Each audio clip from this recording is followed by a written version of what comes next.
Thanks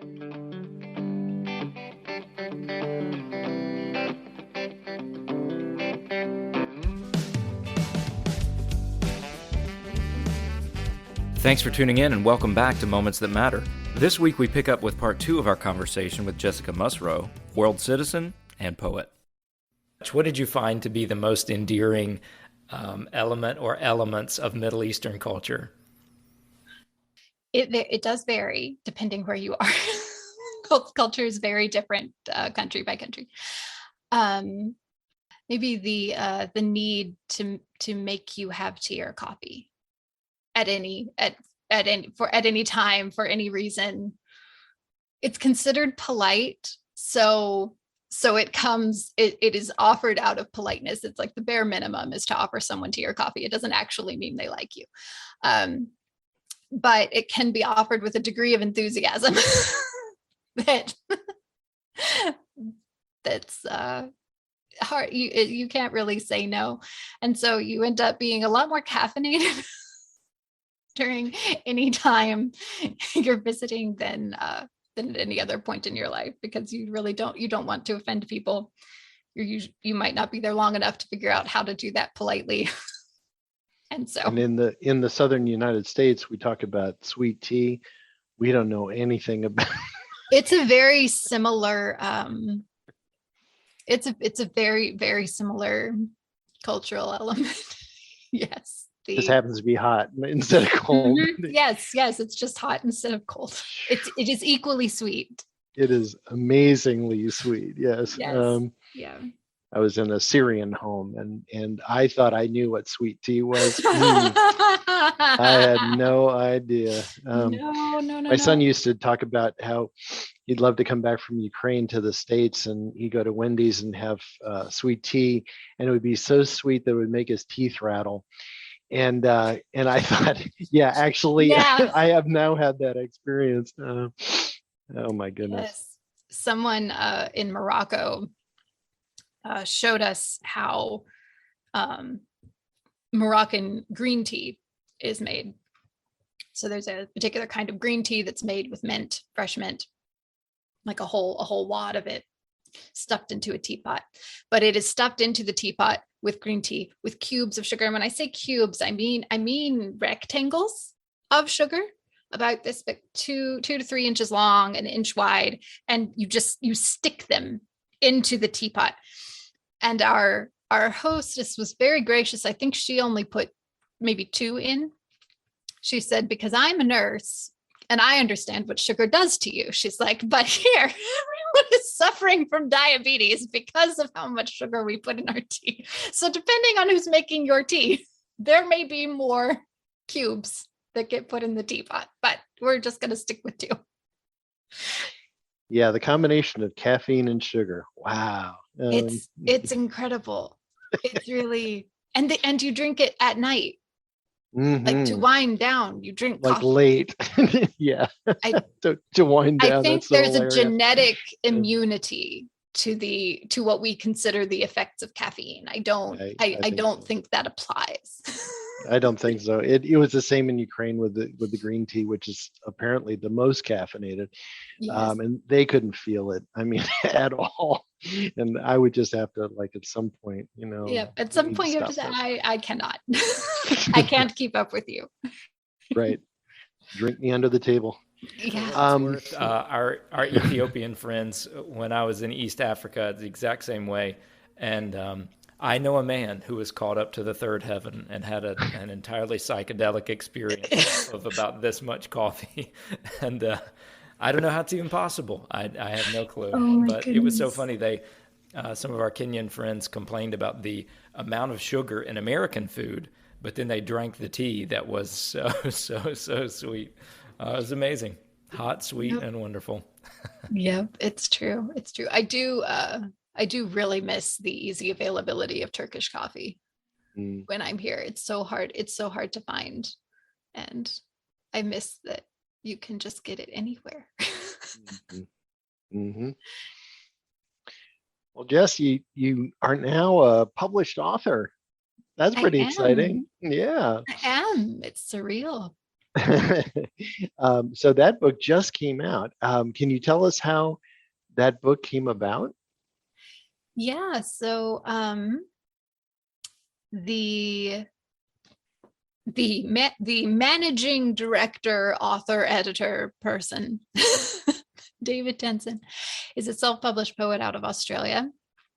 And I first encountered his poetry. I remote attended a conference last year, and Paul Young, author of The Shack, was one of the speakers. And he absolutely loves David's poetry. And during one of his sessions, he read a poem.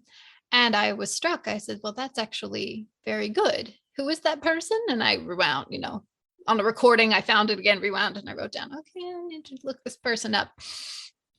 And so I started following David's social accounts and was, was struck with his poetry and what he was writing about. And this summer, he offered basically like a master class / writing workshop for the summer and fall, culminating in a book that this class would publish together, and basically using the traffic that he's generated for himself in the self-publishing business, using his name recognition and his knowledge of how to do it. And I looked at that opportunity and I said, this looks like something that will be too much, but I think I have to. And so I did. And yes, now we have a book, and 15, it's 14 or 15. I'm embarrassed that I don't know.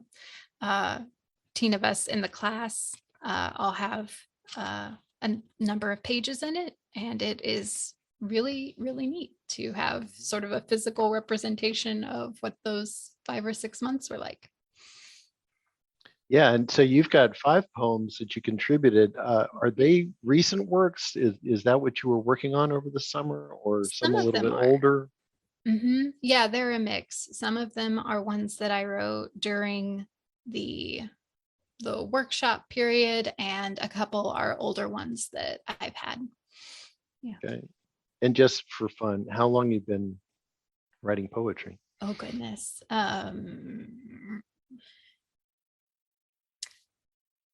I have always been a wordy person. I was a wordy child, and so it's been a long time. I started I did the whole angsty teenager poetry phase. That was a solid phase until like my early 20s. And then I think what I wanted poetry to sound and feel like changed. So I've been writing poetry a long time, but I think what I have used it for and what I've wanted it to mean has changed a lot. So yes, I've been it's 15 years ish, we'll say. Okay. So if it's possible, if you're willing, we'd love it if you could read some of your work. I, as you know, just love Mary of Bethany, Oh, and thank you. That was that's a new one. that would be a request of mine. And maybe Yeah, you could choose one, and you could just sure. read both of those. That sounds great. I I don't know where Mary of Bethany came from.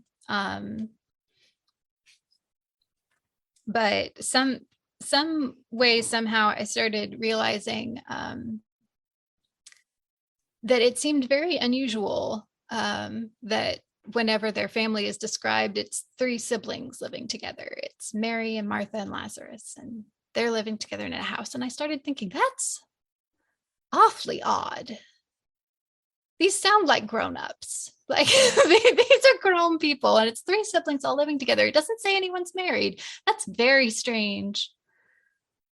It's very, and so it sort of started from there, and thinking, okay, you've got these 3 siblings, and we've heard a million sermons all about their different dynamics and stories, and it just made me wonder, like, what are these people's backstories that they are in this unusual situation, and anytime they encounter Jesus, they're doing it like in this sibling trio.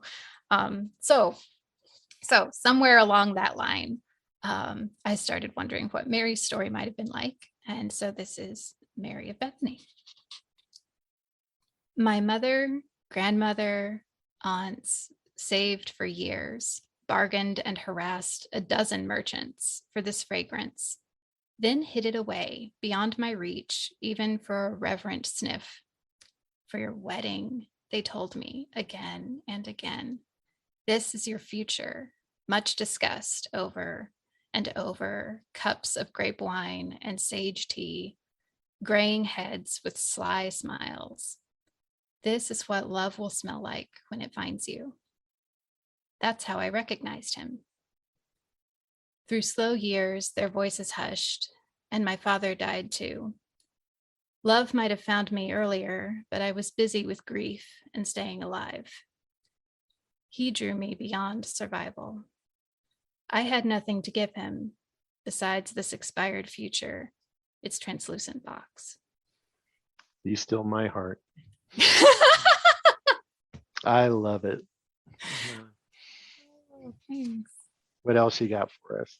I think I'll read the one that's on the opposite page from that one. It's called The Swifts. I've been living next to a body of water for a while and just kind of getting familiar with all the different birds and wildlife that happen around it. And we have these birds that swarm when they're feeding, and it's really quite remarkable to watch. And so this was one of the older poems that I pulled out for this collection and then edited a bit. So it's called The Swifts. Then the swifts fell on the lake, all together, 100 tiny bodies gyring, a cyclone skimming water, hunger and glee. Like children, they return and return, unwearied, as if every morning's delight is essential and necessity is the mother of abandon. Tell us again the name of the book and where people could find Yes. it if they wanted that. The book is called The Saving I Need, Mhm. and they can find it on Amazon or on davidtensen.com. And Tensen, is that right? yes, Tensen, davidtensen.com. Okay. And there's also some links, I believe, on his site to some other sources. There is a digital Kindle version. There is a paperback. So yeah, people in your life who like poetry, this is a great present for them. Yeah. All right. So any thoughts on next steps? Like what's coming up for you internationally or literarily or any other ways? I mean, imagine, I guess, being in possession of your masters, that you're currently getting. Yeah. Where would you like to land with that? I feel like I'm continually refining my list of opportunities or organizations that I hear about and think, oh, that sounds fun, or that sounds like something to think about doing. They all tend to be very diverse, and so it's hard to figure out what direction to go in. But considering that I've almost never gone in the direction I thought I was going to go my studies and career and how the two have worked out, I try to just keep an open mind and figure that it will come in handy when I need it. Yes, you are one of the most diverse people that I know. Yeah, I'm mostly excited that exactly a decade after I thought I would have one, I will finally be able to put a master's degree on my resume so that I can justify applying for certain jobs and getting paid at certain rates. Yeah, and also University of London. Big payoff. I think that's kind of exciting. Do you like it so far? I do. It's a really unusual format. It is very self-directed, which is great. I work well with that. I do kind of miss having lectures together in any form. Um, but it's been really nice to feel like my brain turn on again, and to remember that I can actually do critical reading and text analysis. Mhm. I can pit theories against each other. And it's good to remember that you have that ability. I never doubted you. Well, thanks, Jess, for your time, and thank you Yeah, for thank you. your time, kind listener, wherever you are. We hope that you'll join us again for the next episode of Moments That Matter. Goodbye.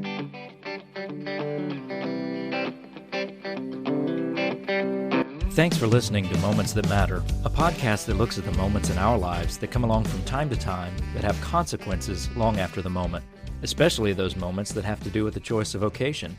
In his book, Let Your Life Speak, Listening for the Voice of Vocation, Parker Palmer speaks of a clearness committee in the Quaker tradition, wherein a group of older, wiser people ask questions of someone considering a life choice as a way of clarifying the next step. We may not meet with a committee about these big decisions, but we all have these critical junctures in our lives, which we can think of as clearness committee moments. We need to pay attention to these moments because they are profound and potentially life-altering. We'll relay stories from our lives and interview others about theirs, especially noting the clearness committee moments, those we choose to recognize and those that were sadly ignored, those decisions that were made with God in mind and those that were not. Our hope is that these podcasts will cause you to think of the same kind of moments in your life with new clarity.